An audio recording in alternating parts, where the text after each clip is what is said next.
Water flowing again at a Dublin apartment complex after people didn't have any for almost 24 hours. Now, the city says the owners didn't pay the water bill. Neighbors say they were frustrated not only by the lack of water, but the lack of communication. Solene Arif went to the complex to talk with people affected. Kenise Sykes lived in this neighborhood since 2008. It's where she's raised her family of 3 young boys. Wednesday, she came home to cook dinner when she realized her water wasn't running. Water is a necessity. We can't use the toilet properly, we can't take showers, we can't cook food. Neighbors told me the water went out Wednesday around 2 p.m. and when I spoke with Sykes at 10 a.m. Thursday, it was still out. When you really think about it, water not being on, what if a fire were to break out?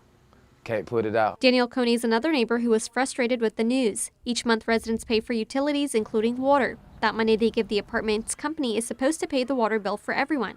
So when Sykes saw the city employees were turning off the water Wednesday, she was confused. He said the water hasn't been paid and they are aware. They screenshotted a copy of the bill today. He said because they've been over here twice and they haven't paid it. Renee Cook of the City of Dublin confirmed Wednesday that the city turned off the water after management didn't pay the bill. The City of Dublin said they always give 3 notices to the company before turning off water. I went to the leasing office right behind me and spoke with the property manager who told me they do not have a comment at this time. I tried to ask her lots of questions, including what time the water would be turned on, and she did not have an answer for me. The apartment complex did have this sign posted on their door this morning, and around noon, the water came back on. So we all were out of our comfort zone, because quite naturally, when you get home, you want to be able to shower and go to bed. Reporting in Dublin, Solene Arif, 13 WMAZ News.